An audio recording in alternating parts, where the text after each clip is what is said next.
práctica ya tiene una larga data, pero ¿sabías exactamente desde cuándo? Fue por 1880 que ilustrar historias de actualidad se pudo lograr gracias a los avances de la imprenta y la fotografía. Sin embargo, el fotoperiodismo que conocemos actualmente se originó en Alemania, posteriormente a la Primera Guerra Mundial. En esa época, hubo una gran liberación de la prensa y surgieron los primeros reporteros gráficos. Sigue viendo Capturando el Mundo para enterarte más aún de este tipo de fotografía. Hola, bienvenidos aquí Capturando el Mundo, que bueno, lamentablemente no va a estar Luis, pero el día de hoy va a estar yo, María Paola Alarcón, y me pueden seguir en mi Instagram como María Paola Piso P. También acuérdense de seguir a Ávila TV Vibra y Capturando el Mundo también por Instagram. Y bueno, hoy vamos a hablar sobre fotoperiodismo y tenemos el placer de tener a un invitado. Le voy a dar la palabra. Dime su nombre y más o menos cómo se ha dedicado a esta profesión. Mi nombre es Jesús Contreras y tengo tiempo en esta profesión. La última que realicé fue en Últimas Noticias, que duró 21 años. Y no sé, ¿qué otra cosa quiere? Ok. Más o menos, ¿cuántos años ha estado en esta profesión? Y bueno, después les digo la segunda pregunta para que no. Alrededor de 40 años más o menos. Ok, más o menos 40 años, Sí, es 40 bastante. años, es vigilante en Estado Mérida, Frontera, Diario Los Andes, Últimas Noticias. Empecé por El Mundo, Últimas Noticias, que es la cadena Capriles hoy en día. Vale, ok. ¿Qué me diría usted para la importancia del fotoperiodismo? ¿Por qué es importante? Es importante porque es el ejercicio del periodismo, pero a nivel gráfico. Está la redacción, que muchas veces un redactor puede escribir y de repente puede ser objetado diciendo que eso lo inventó él. Pero creo que en la imagen no hay nada que mentir, ella la muestra tal cual como es. Entonces, ¿qué es importante? Además, en estos tiempos donde la fotografía y las imágenes han sido de gran importancia con el crecimiento tecnológico que hoy existe, creo que ha tenido mayor crecimiento o mayor interés de la ciudadanía. Sí, impacto, y más actualmente que ahorita, claro, anteriormente tuvimos una conversación para conocernos y estábamos hablando de que ahorita las personas actualmente somos más visuales. Sí. O sea, y estamos consumiendo siempre, mira, productos visuales, visual, que es como que nuestra mayor información, como el primer elemento informativo para nosotros. Sí, es que, ¿cómo te digo? La inmediatez, ¿cómo se dice? La rapidez con que se está viviendo hoy en día. La persona necesita informarse, pero necesita informarse rápidamente. Sí. Y lo más rápido que existe es lo visual. Por eso es que tú ves en los teléfonos celulares, en las redes sociales, cómo las imágenes corren constantemente. Tú las miras y ya inmediatamente al verlas te informas de lo que tú quieres y lo que buscas. Ok. La siguiente pregunta sería, hay varias ramas del fotoperiodismo, como la de guerra, deportes, todo eso. Sí. Como estábamos hablando, pero ¿qué lo diferencia de lo que usted llama fotoperiodismo ciudadano a la profesión como tal de fotoreportaje? Las nuevas tecnologías han llevado a generar lo que se llama hoy en día el periodismo ciudadano. Es aquel periodismo que ejerce la ciudadanía a través de su teléfono, que propiamente no es un periodismo, sino es algo que se topa, lo monta en las redes sociales y se hace viral. Okay.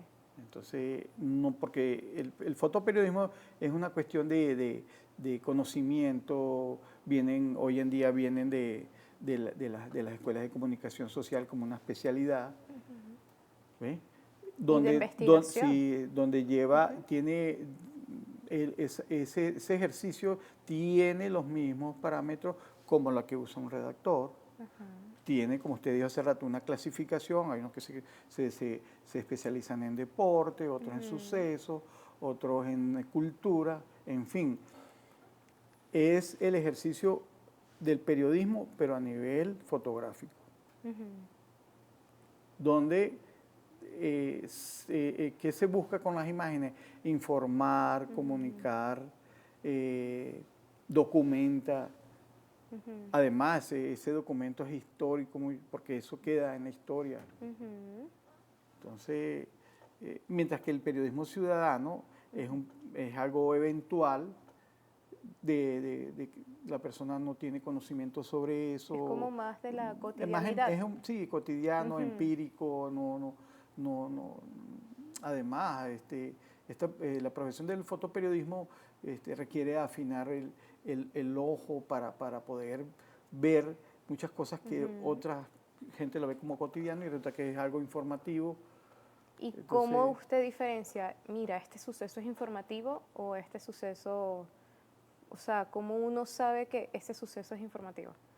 Que lo que está pasando allí, esto me genera una información. Él reúne unas características que solamente se aprenden en las aulas de clase de la universidad o muchas veces de muchos reporteros cuando no habían las escuelas de comunicación social, las aprendió de una manera empírica, pero con los años de experiencia pues ya sabe cómo identificarlo.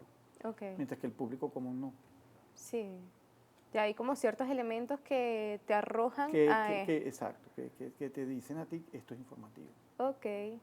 ¿Y cómo usted, o sea, qué piensa usted de toda esta evolución tecnológica y cómo ha afectado en la profesión como tal? Pero, disculpa. Tranquilo. En toda la evolución tecnológica, ¿cómo ha afectado a la profesión? ¿La ha afectado? ¿La ha ayudado? ¿Cuáles son las ventajas, las desventajas? Con el crecimiento de los teléfonos celulares, ya ¿cómo le diría yo? Se ha convertido en una herramienta que masificó la información. Me explico, no sé cómo, tú pasas por un lado, vas en la calle, antes era más difícil, fíjese que cuando un fotógrafo pasaba en la calle y veía alguna cosa noticiosa, a veces no la cubría porque no tenía una cámara. Hoy en día todo el mundo anda con una cámara, porque tiene un teléfono que tiene una cámara. Entonces, esa facilidad de tener una cámara todo el tiempo en el bolsillo ha permitido que se masifique la información, tal vez desde el público normal, de una manera empírica, como de aquel profesional que utiliza muchas veces ese teléfono, porque a veces hasta las cámaras intimidan, te ponen sobre aviso del hecho informativo, noticioso en ese momento. Entonces, muchas veces él recurre, o ya se recurre, a usar ese teléfono porque pasa desapercibido, porque es más fácil. Además, la inmediatez de la información te obliga a que tú lo hagas y de una vez lo transmites. Exactamente. De hecho, que inmediatamente que tú lo haces, lo transmites, ya está en la redacción, están en las redacciones digitales, el web, bueno, en fin, toda la infraestructura que se genera en la distribución de la información.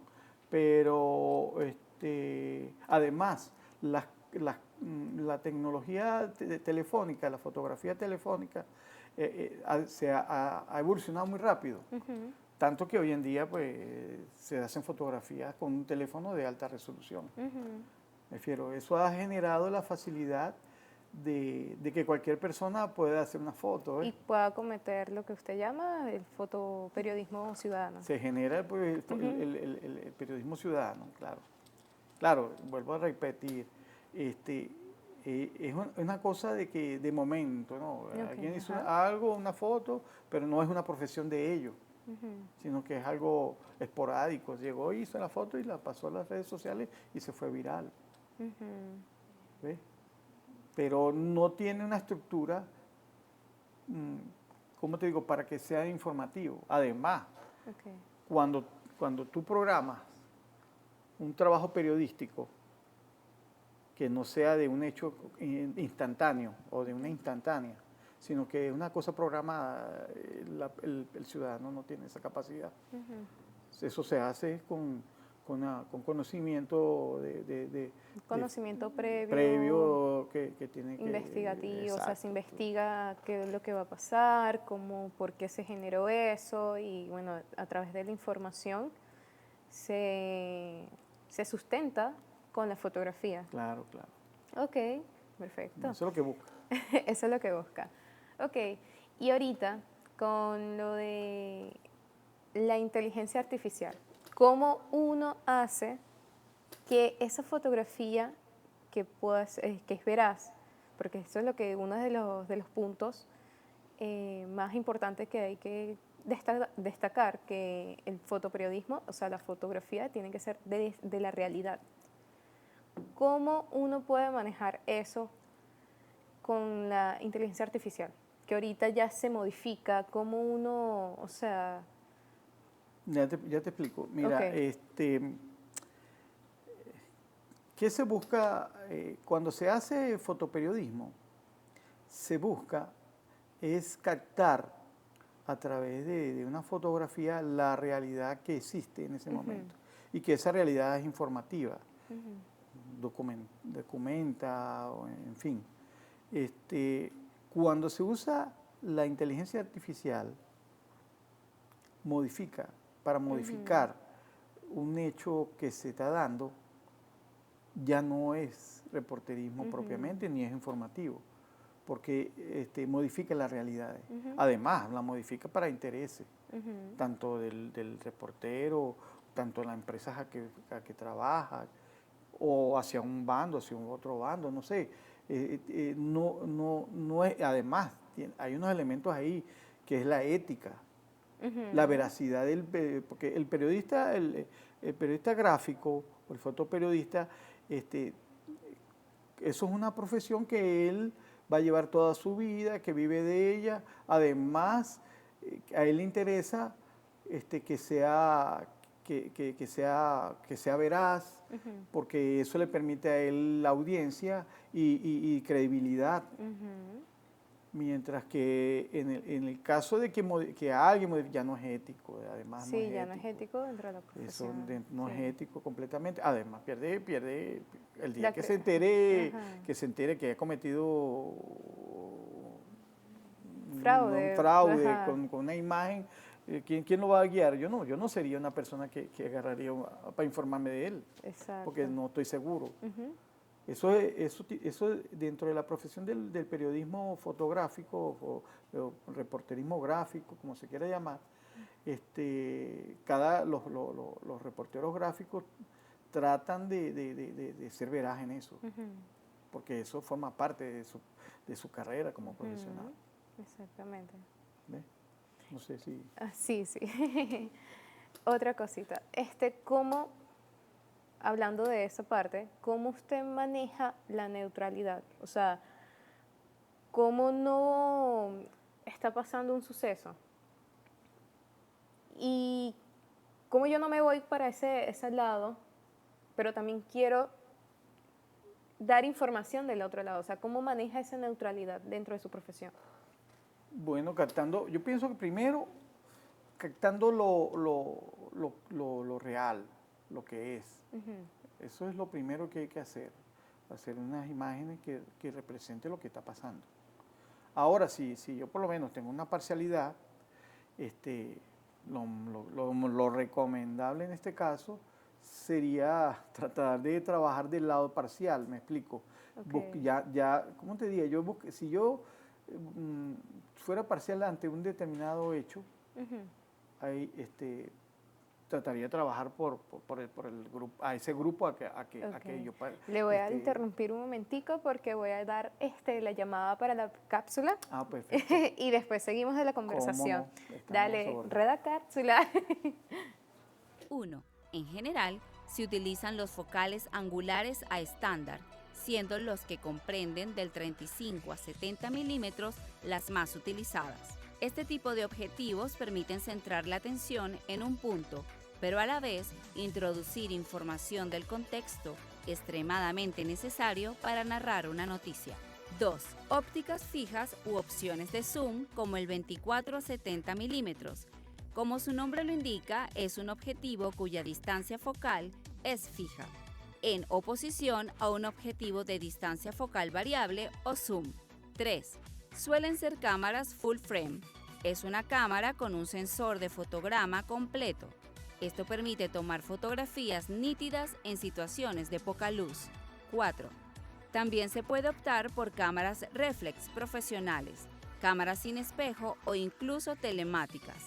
Por ejemplo, las cámaras reflex le permiten al fotógrafo visualizar de manera directa la imagen que desea capturar a través de un visor óptico, sin cambiar el ángulo del objeto.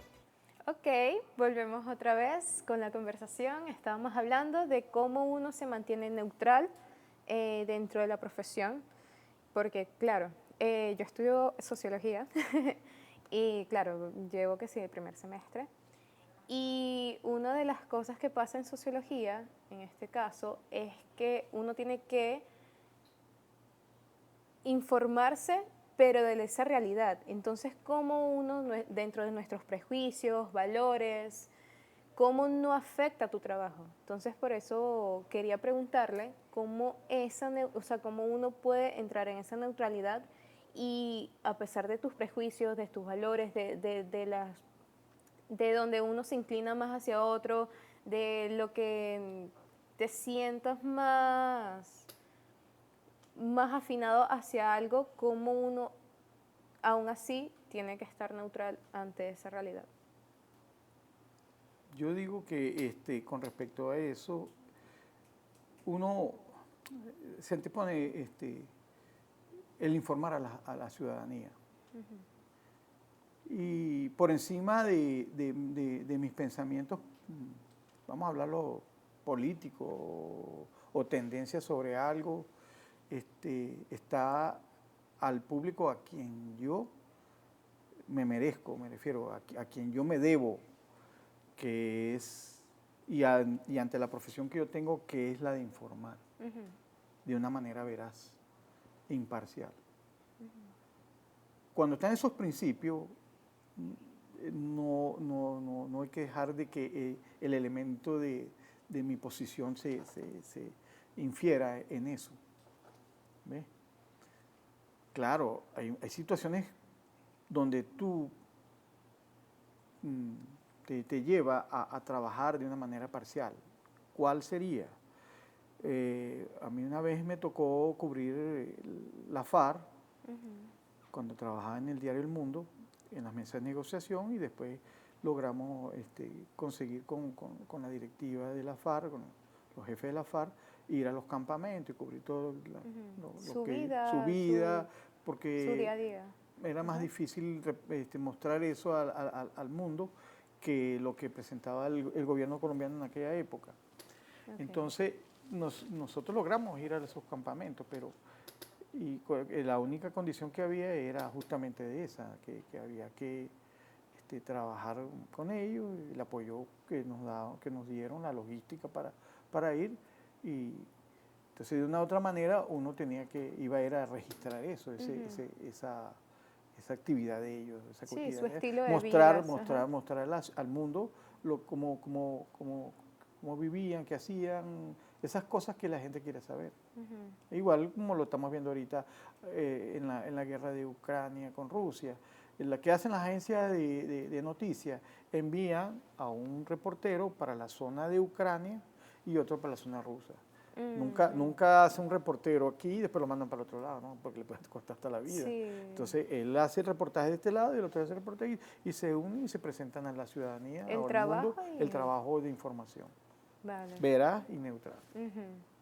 Ok, sí, porque es que... Entonces, No, la tranquilo. ciudadanía o el elector o la persona que se está informando se forma una idea de la situación que sucede en los dos sitios. Vale, vale. Además de eso, ¿qué más? Estábamos hablando de, cómo una persona que está trabajando para un bando y el otro trabajando para el otro bando y hacen un trabajo porque, claro, una persona no puede estar en el otro bando porque se puede dar información, puede costar la vida. O sea, ¿cómo eso afecta a la profesión como tal o la persona en sí? No, O bueno, sea, esos riesgos que tomas. no, porque, ¿cómo te digo? Si tú vas hacia un lado, por decirte algo, y vas a cubrirlo ahí, tú te involucras y te buscas la información que tú requieres para que se sepa, pues. Del otro lado, igual sucede con el redactor o el fotoperiodista que está en ese sitio o en ese lado. Okay. ¿Eh? Fíjate, no, de una u otra manera, cada quien hace su trabajo, profundizando en él, mostrando lo que se requiere, o informando a la ciudadanía o al mundo lo que está sucediendo ahí, e igualmente por este lado. Okay. ¿Qué hace? Que eso llega a la redacción y se distribuye. De tal manera de que se muestren los dos lados y que la ciudadanía, cuando vea la información, se forme un criterio informativo general de lo que está sucediendo, que eso es lo que se busca. Entonces le estaba comentando de que yo he visto, por lo menos, las fotos de la Segunda Guerra Mundial y, bueno, es súper horrible las fotografías que se ve ahí, pero bueno, para seguir la conversación, porque vamos a dar inicio al primer segmento de una entrevista que hicimos en Ciudad Caracas, así que disfruten de esta entrevista.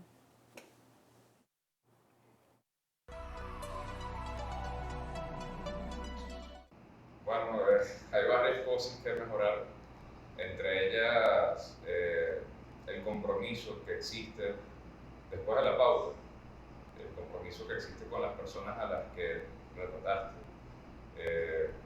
tener la posibilidad de las comunidades dejarles algo de ese trabajo, no solo esperar que salga en el medio, ¿sabes? Puede ser privado, público, no importa, hay un compromiso ya como ser humano a esas personas y creo que vale la pena dejarles algo a ellos y así sea un detalle, una foto, la foto que de repente le gustó a esa persona.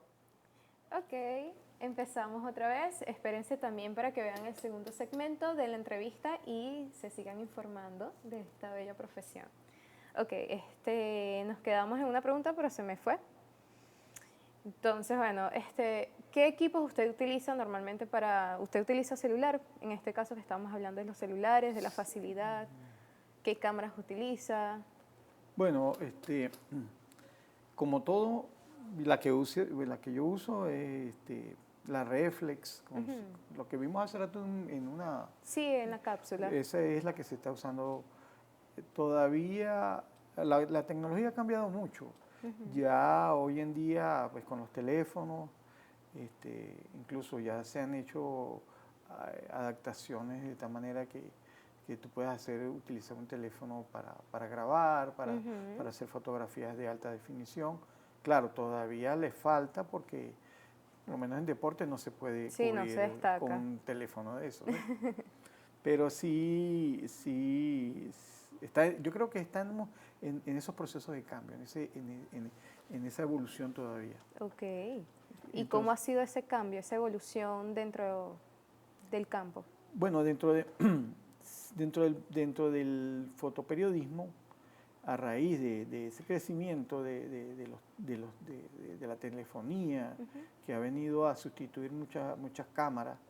Incluso he leído por ahí que las empresas que están fabricando cámaras han llegado a colocarle un sistema de Wi-Fi, sistema para competir un poquito con los teléfonos, pero ha sido casi casi imposible porque una cámara es más costosa.